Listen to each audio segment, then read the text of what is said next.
right, so the question has been as fundamental as it has been ignored. What can we do to stop the shootings? There was an intense focus on government early on. Maybe that was misplaced because we've seen more and stronger action from the private sector than we have from government. The latest is a big headline. Dick's Sporting Goods making a big announcement this morning in the wake of the Florida high school massacre. The retailer will stop selling assault-style rifles and will no longer sell high-capacity magazines. The company also says it will not sell any gun to anyone under the age of 21, regardless of what the local law is. Joining us now is the chairman and CEO of Dick's Sporting Goods, Ed Stack. Sir, good to have you here. Chris, thanks for having me. Now, I'm aware of this corporate policy from what we saw after Sandy Hook, but take us through why you believe this is the right thing to do. Well, we think it's the right thing to do. We, after Parkland, excuse me, we were so disturbed and saddened by what happened in Parkland that we said we need to do something. And we talked about what we needed to do, and we felt that we needed to make a statement that we will no longer sell assault-type rifles, high-capacity magazines, and a few other things. And our hearts went out to those kids and to their parents. And everybody talks about thoughts and prayers going out to them, and that's great. But that doesn't really do anything. And we felt that we needed to take a stand and do this. Great message if it were Senator Stack or Governor Stack. But you are responsible to shareholders, right, Stack. And how do you do this and not take a hit financially? What percentage of your sales are these weapons?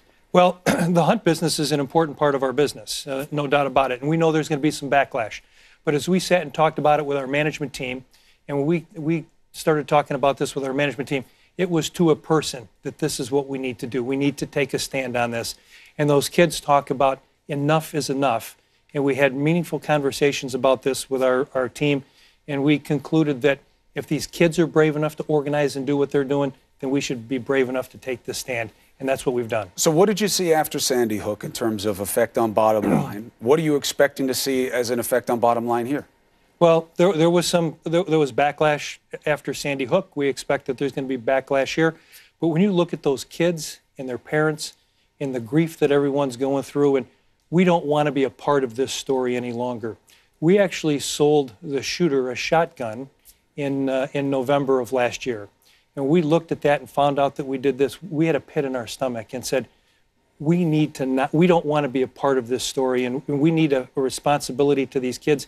And we decided we are not going to sell these any longer. So it's true, the Parkland murderer bought a weapon at Dick's, not one of the ones that was used in the shooting. Right. But did that matter to you when you found that out?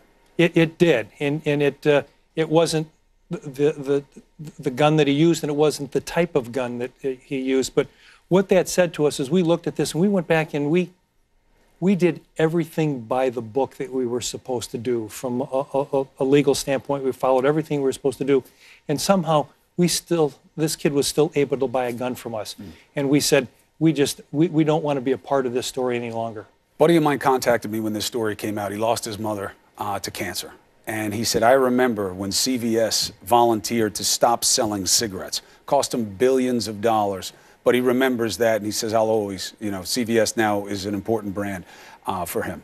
How do you balance your corporate responsibility as a citizen versus your corporate responsibility to your shareholders? At what price does this become the wrong move? Well, we think it's the right move, and whatever happens, we think this is the right move. It's the right thing to do for these kids. It's the right thing to do for what's going on. And we hope that it spurs a conversation and brings people along to have a serious conversation about what's happening in our schools and with gun violence and put a stop to it. I'm a gun owner myself. I'm a supporter of the Second Amendment. I'm a gun owner myself. But we have to do something about this. This is tragic what's going on, and we're taking a stand. So you know what you're going to hear from other people who are gun advocates. They're going to say, no, you're doing something, you're making it worse. You're stopping my ability to get the weapon that I need, that I have the right to have, so it's my decision, not yours. And I can't defend myself against these bad guys. And you're limiting the bullets, so they'll have these high-capacity magazines, and I won't. You're hurting me. You're not helping me. Well, you're going to hear that from some people. We've had so many gun owners also say, you know what, this is the right thing to do. You know, we don't feel that we really need to have these types of guns on the market. We don't feel that these high-capacity magazines should be on the market. We actually think that when this happens and there's a shooting like this, it actually hurts what's going on with responsible gun owners who are using them for target practice, shooting, sporting clays and hunting. So we've had a lot of people who are in that camp who have said, we're good with what you're doing. What did legal tell you about your ability to not sell to anyone under 21, even if local law says 18? They said, we've got the right to do this. And it's a bit confusing or not consistent, I should say, because an 18-year-old can buy some guns.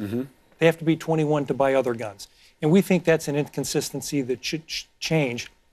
And we're making it, you're 21 to buy a gun at Dick's Sporting Goods. What do you say to the other big stores out there that sell sporting goods? Do you believe they should follow suit with Dick's? I think they should do whatever they think is right. They should follow their conscience, and whatever they think that they should do, their management team, their board, that's what they should do. We're not trying to impart our decision on anyone else, but this feels really good for us, and we're comfortable with our decision. Ed Stack, thank you very much. Appreciate you coming on to talk about this. This is an important conversation. Chris, thank you very much for having us. Absolutely. All right, let's get back to Allison in Parkland, Florida, because look, the kids are saying do something, do something. They're looking at government, but you got to look at business also. In recent years, as you've often pointed out, Allison, we see corporate citizens step up. They make a stand also. If these are the people selling the weapons, what they decide to sell and to whom matters.